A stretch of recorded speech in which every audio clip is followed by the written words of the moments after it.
am Janet with Try It Like It Create It, and today I am working with some miniature dies that make houses from Kokorosa. And this pack was $5.99, and it makes 2 different sizes of houses. So the other one I have left here, I just finished doing all of my die cutting. My sidekick was just the perfect size for these dies because they're small. So I can get that on my desktop here and just work really small. You can see here that this is the second one that comes in the pack, and it just cuts really perfectly. And I just used some scrap pieces from my cardstock pile, and so here you can see I've got a bunch cut out, and just quickly pushing with a little weeding tool gets the pieces out. And here is the second house die. I'll set that off to the side. And then I just wanted to show you that not only did it cut well and cut with just one go through, but for the windows, I mean, you can easily take a weeding tool and just poke these out to get them, you know, so that you can weed them away.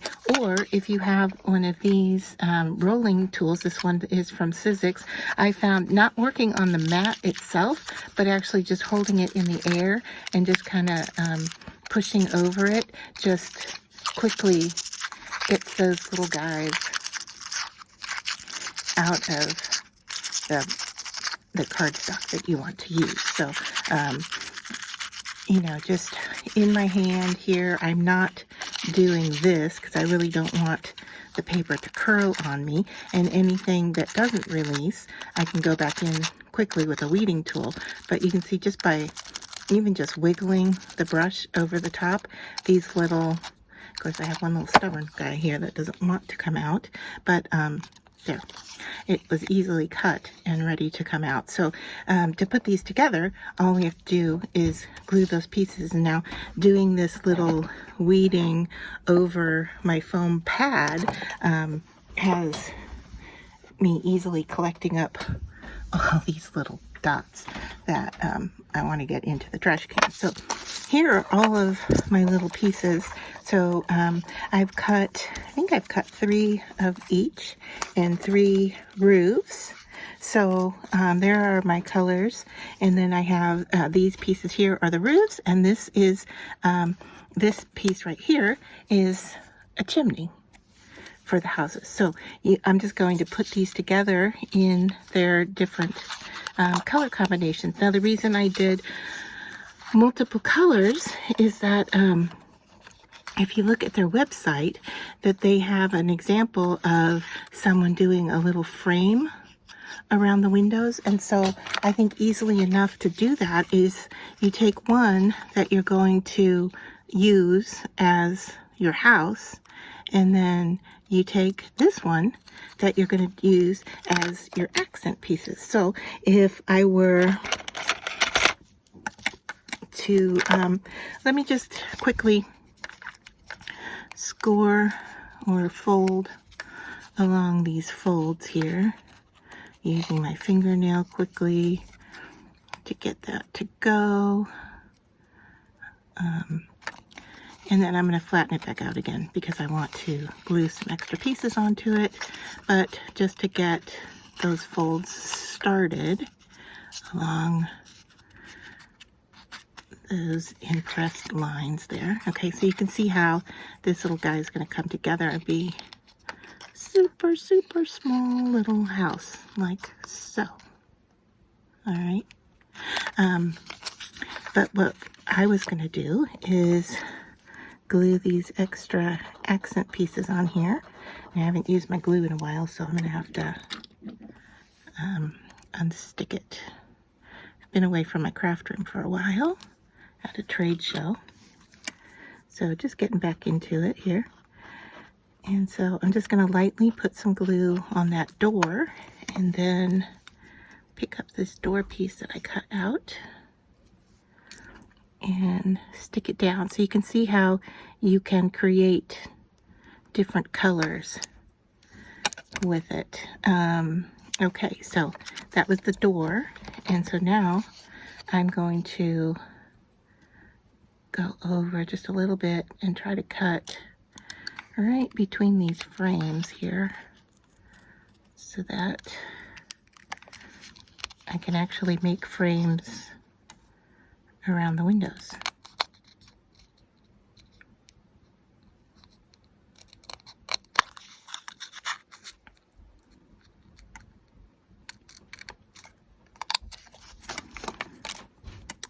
Now I have to decide here, do I just glue this down like so, or do I cut them apart? I think I'm going to leave them together. It makes it just that much easier, I think, to put that in place.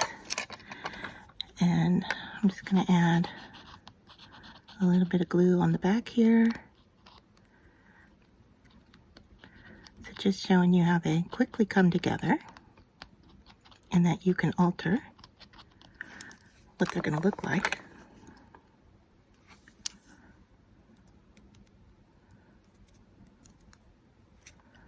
And because you cut them from the same die cut, they're going to line up perfectly for you.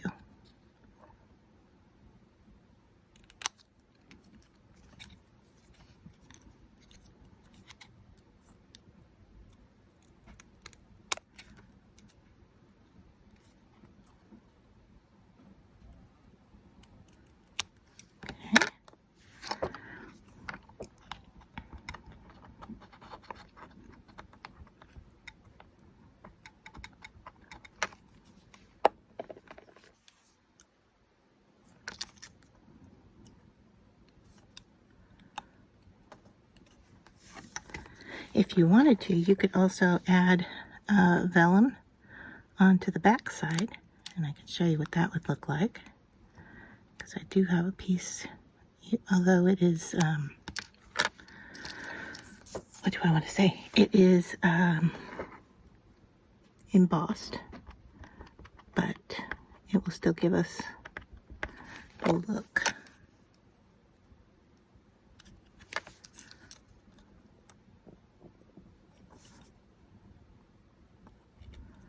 Okay, so those guys, actually I'm going to turn this one around because this side is a lot thinner, and I could have just left them together. So let's work on getting that lined up correctly. And these are really, really little small pieces, okay? So I have this vellum here that has been embossed, but, you know, I could easily put it behind the windows if I wanted, you know, those to not show through. So let's just quickly do that. I think this will work just fine on there. Make sure I'm not cutting my house. All right. And I'm just going to add a little glue. And the reason I'm putting the vellum here is, one, to show you what it looks like, but also I noticed for this house that the tab actually comes behind one of the windows. And so I wanted to just stick this on here randomly, and I'll show you what I mean in just a second after I get this glued down a little bit better here. So just give that a second or two to stick in place. I might need some more down here.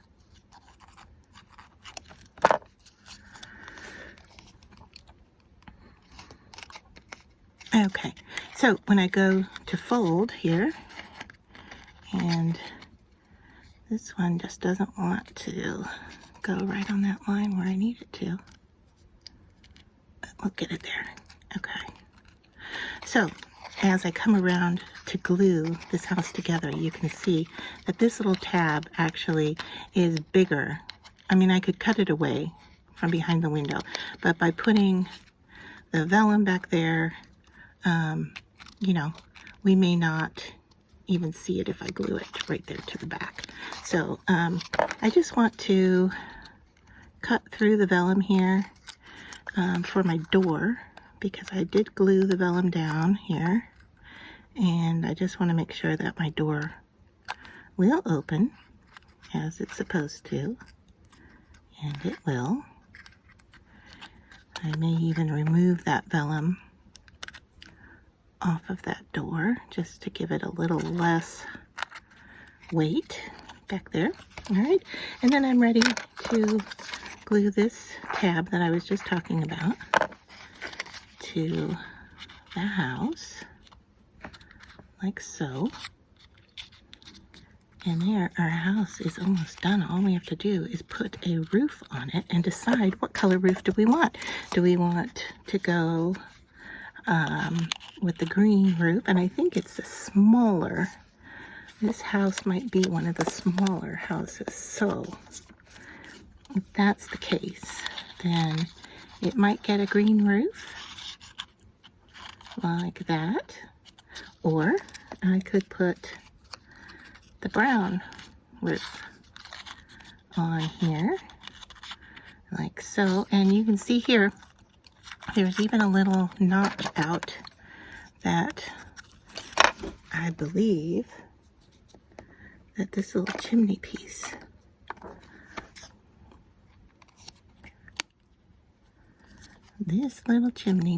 will stick right through that slot.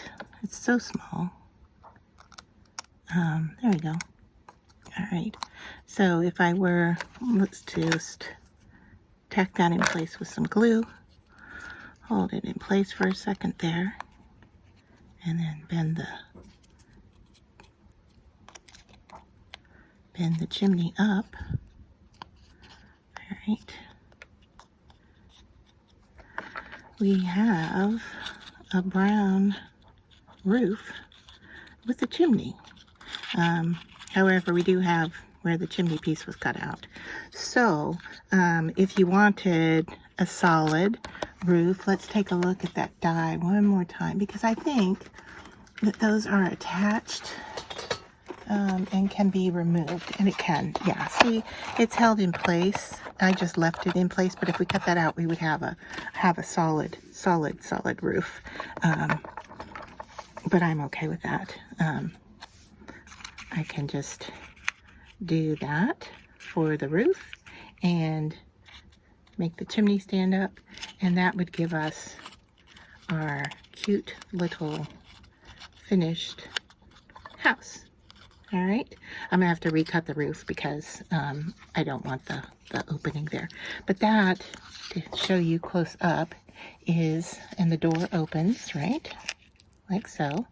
There's still some vellum behind there I can cut away. And there you've got the windows, and then you've got the slat up here where the roof goes. So I could even put this on as the roof, and that's really cute as well.